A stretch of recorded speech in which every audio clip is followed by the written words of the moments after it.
हम भारत सरकार से प्रार्थना करना चाहेंगे, जो बच्चे उधार उठा उठा करके फीस भरते पेपर की, उन्हें एक बार की फीस देना कठिन है। जिनका बाप किसानी करता, खेती करता, मजदूरी करता, पर वो अपने बच्चों में भविष्य का सपना देखता कि हमारी बेटी हमारा बेटा डॉक्टर बनेगा, वो अपना पेट काट करके फीस भरते हैं। और फिर पेपर जब लीक हो जाता तो उनके जो दिल पर चुभती ना, केवल एक बच्चे पर प्रभाव नहीं पड़ता, पूरे परिवार पर प्रभाव पड़ता है, मां बाप पर प्रभाव पड़ता, उनकी इनकम पर प्रभाव पड़ता है। पेपर लीक हो गया तो नियम यह होना चाहिए, गलती विद्यार्थियों की नहीं, गलती सिस्टम की है, तो सिस्टम को यह दंड होना चाहिए कि अगली बार की फीस माफ होनी चाहिए। हाँ, गलती विद्यार्थी की नहीं है, सिस्टम की है, तो भुगते क्यों विद्यार्थी? सिस्टम भुगते, और जब सिस्टम भुगतेगा तो उन्हें पता भी तो लगेगा कि गलती हुई। यदि ये हो तो हमें लगता भारत बदलते देर ना लगेगी। और बद्रीनाथ की साधना के बाद हम भारत को एक मंत्र और देना चाहते हैं, भारत का व्यर्थ का खर्च बचाना है तो 1 नेशन 1 इलेक्शन होना चाहिए। एक देश एक चुनाव, उसमें ही सब निपटाओ। एक देश एक चुनाव, उसमें ही सब निपटाओ। एमएलए भी, एमपी भी, पार्षद भी, मेयर भी, और पंच भी, और सरपंच भी। झंझट खत्म। तो जो हजारों करोड़ व्यर्थ का खर्चा, पुलिस फोर्स, ये वो दुनियादारी, हर बार झंझट, हमारी यदि भारत बात माने तो इस पर जरूर सपोर्ट करे। 1 नेशन 1 इलेक्शन। और नेताओं को भी इसमें फायदा है, बल्कि हम ये फायदा नेताओं को दे रहे हैं, एक ही बार प्रचार करने जाना पड़ेगा। तो एक सभा में सबका प्रचार ठोको। ये एमएलए पे खड़े हैं, ये एमपी पे खड़े हैं, ये मेयर पे खड़े हैं, ये सरपंच पे खड़े हैं, ये पंच पे खड़े हैं, वोट ठोको, सब फ्री हो जाएंगे। तो हमें लगता है इस पर देश में चर्चा होनी चाहिए, क्योंकि सुना है डॉलर मजबूत हो रहा है। अब डॉलर मजबूत हो रहा है, ठीक है, विषय अलग है, लेकिन ये यदि 2 बातें हमारी माने तो हम विद्यार्थियों को कहेंगे, हुआ तो तुम्हारे साथ बुरा है, पर तुम घबराना नहीं, भगवान के घर देर है अंधेर नहीं है।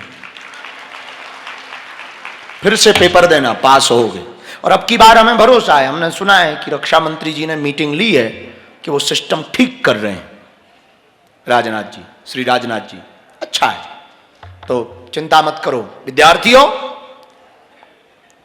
तुम्हारे घर में किचन सेट है, टी सेट है, सोफा सेट है, टीवी सेट है,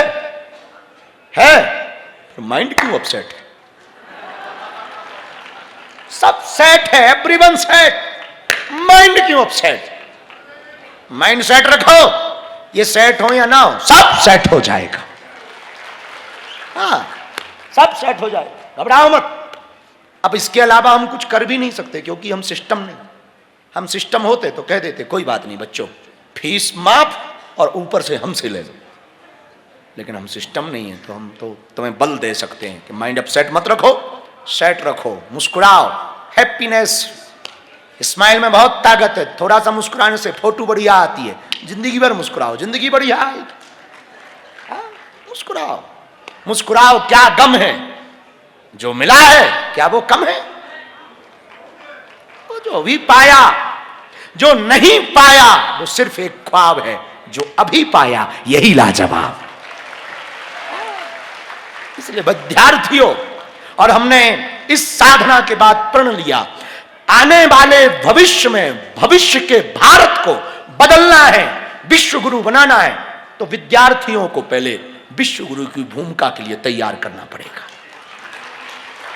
इस कथा के बाद हमने प्रण लिया कि अब हम देश भर के विद्यार्थियों से संवाद करेंगे। हम ज्यादा पढ़े लिखे नहीं है, पर काम चलाते रहेंगे। हाँ, इतने पढ़े लिखे हैं कि काम चलेगा, तुम टेंशन ना लो। हाँ, भगवान की बहुत कृपा है हम पर, काम बहुत बढ़िया चलता है। अब जब हम बिना अंग्रेजी सीखे 15 देश ना पे आए तो काम बढ़िया चल रहा है। और 3-3 देशों के प्रधानमंत्री को तो काम बढ़िया चल रहा है। और सिर्फ एक sentence, I can not speak in English but I understand your feeling, बस इतने में ही हर जगह काम चलता है। अंग्रेज भी आत्महत्या कर लेते हैं हमको देखकर। और जब हम विदेश अभी गए पार्लियामेंट ऑस्ट्रेलिया, तो वहां की संसद ने हमें सम्मानित किया, तो किसी ने कहा कि आप इंग्लिश में स्पीच देना। हमने कहा क्यों? बोले इनको हिंदी समझ नहीं आएगी। हम कहे इनसे बोलो हिंदी सीखें, हमको सुनना है तो हिंदी सीखो। हाँ, लेकिन इसका मतलब ये नहीं कि हम अंग्रेजी नहीं सीखेंगे, कमी है, हो गई, ठीक है, अच्छा है। लेकिन मेरे विद्यार्थियों, माइंड सेट रखो, अपसेट मत रखो। हमें सरकार पर भरोसा है, भरोसा तोड़ेगी नहीं सरकार। सिस्टम ने तोड़ दिया पर सरकार भरोसा नहीं तोड़ेगी। कुछ ठीक होगा, बहुत जल्दी ठीक होगा। हाँ, आने वाला समय बहुत खराब है, इसलिए सावधान रहना, खास करके 2032 तक सावधान रहना।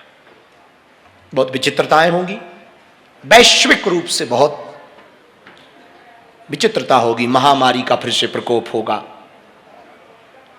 जगह जगह द्वंद्व होंगे, युद्ध होगा, लोगों में उथल पुथल बहुत होगी। इसलिए हमारी प्रार्थना है 2032 तक जितना नाम सुमरन करो उतना बेहतर, भगवान के भरोसे रहो उतना बेहतर। समय बहुत विपरीत चालू हुआ है, बहुत विपरीत चालू हुआ है। और बुरा ना मानना, मंदिरों में भीड़ भक्तों की नहीं है, भिखारियों की ज्यादा है। हाँ, मंदिरों में भीड़, अंतर इतना है, भिखारियों का लेवल अलग अलग। जो बाहर बैठे वो थोड़ा छोटे भिखारी, जो भीतर जाकर के मांगते वो बड़े भिखारी। भिखारी दोनों है, थोड़ा लेवल अलग अलग। केवट अपनी पत्नी के हाथ पकड़ के कहता, भार्या, इन आंखों से जब से हमने अपने रघुनाथ जी को देखा ना, तब से किसी और को देखने का जी नहीं करता, कहीं मन नहीं लगता, किसी को देखने का जी नहीं करता। पत्नी भी रो पड़ी। धन्य हूं मैं, बहुत भाग्यशाली हूं जो ऐसा पति पाया। और केवट बैठ गया गंगा, रोज पत्नी हाथ पकड़ के लाए, रोज बैठ जाए। पत्नी पूछती कि अभी 14 साल को बहुत समय है। केवट कहता, तो क्या हुआ, शायद बीच में आ गए वापस तो मैं चूक जाऊंगा, मिल ना पाऊंगा, चूक जाऊंगा। अब रोज गंगा के किनारे बैठा रहता। घटना कहती है कि जब राम जी ने रावण का वध कर दिया, कथा कहती है, रावण का वध करने के बाद विभीषण को राजा बनाया। और विभीषण को राजा बनाने के बाद पुष्पक विमान के ऊपर भगवान बैठे, तो माता अंजना से मिलते हुए भगवान अयोध्या आ रहे थे। और विमान मन की गति से चलता था, पुष्पक विमान मन की गति से। और इस विमान की सबसे दूसरी बड़ी खूबी यह थी कि कितने भी लोग बैठ जाएं, एक सीट हमेशा खाली रहती थी। तो सब बैठे, अंगद हनु समेत सब बैठे हुए हैं। जामवंत जी बैठे हैं, अंगद जी बैठे हैं, विभीषण भी वापस छोड़ने आए, अयोध्या आ रहे हैं, राम जी राजा बनेंगे। तो सब विमान पर बैठ करके आ ही रहे थे। और विमान चला रहा था गति से। थोड़ी दूर पर सिंगरबेपुर के बाद अयोध्या दिखने ही वाली थी कि थोड़ी देर में विमान अयोध्या में उतरने वाला था। और 14 साल हो ही गए थे। लेकिन विमान जैसे गंगा के ऊपर से गया, विमान की गति रुक गई, ठहर गया। वहीं पर जाकर विमान ठहर गया। विमान ठहरा तो भगवान राम से पूछा हनुमान जी ने, प्रभु विमान क्यों ठहर गया? ये तो मन की गति से चलने वाला, बड़ी देर से यहीं खड़ा। राम जी कहते, भैया हम भूल गए, नीचे दरअसल हमारा एक भगत बैठा 14 साल से इंतजार, अब वो हमारी याद में बैठा और हमने उसको वचन दिया था कि वापसी में हम तुम्हें मिलेंगे। इसलिए उसकी भक्ति का इतना तेज गुरुत्वाकर्षण है, इतना तेज गुरुत्वाकर्षण है चुंबक की तरह कि ये विमान नहीं चल रहा। मेरे पागलों, तुम्हारी भक्ति प्रबल होगी तो सन्यासी बाबा और बालाजी खिंचे हुए चले आए। भक्ति प्रबल हो तो भगवान खिंचे आते। विमान नीचे उतरा और भगवान मिलने गए केवट को। मिले भगवान केवट को। इस पूरी कथा का आशय ये है कि भक्ति यदि तुम्हारी प्रबल होगी तो भगवान को आना पड़ेगा। गोविंद च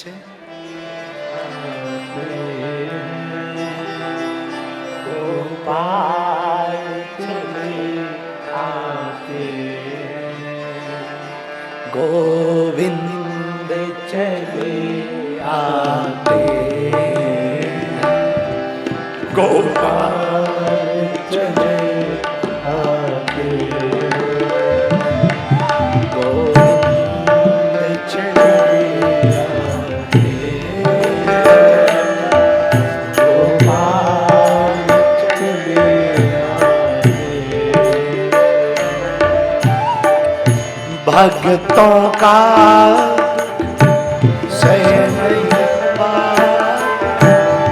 व्याकुल हो जाते, भक्तों का दुख सह नहीं पाते, व्याकुल हो जाते।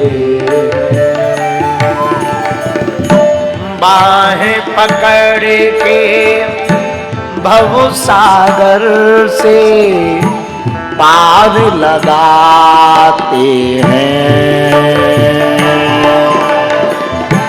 बाहें पकड़ के भव सागर से पार लगाते हैं। सच्चे मन से श्रद्धा से जब, सच्चे मन से श्रद्धा से जब भक्त बुलाते हैं,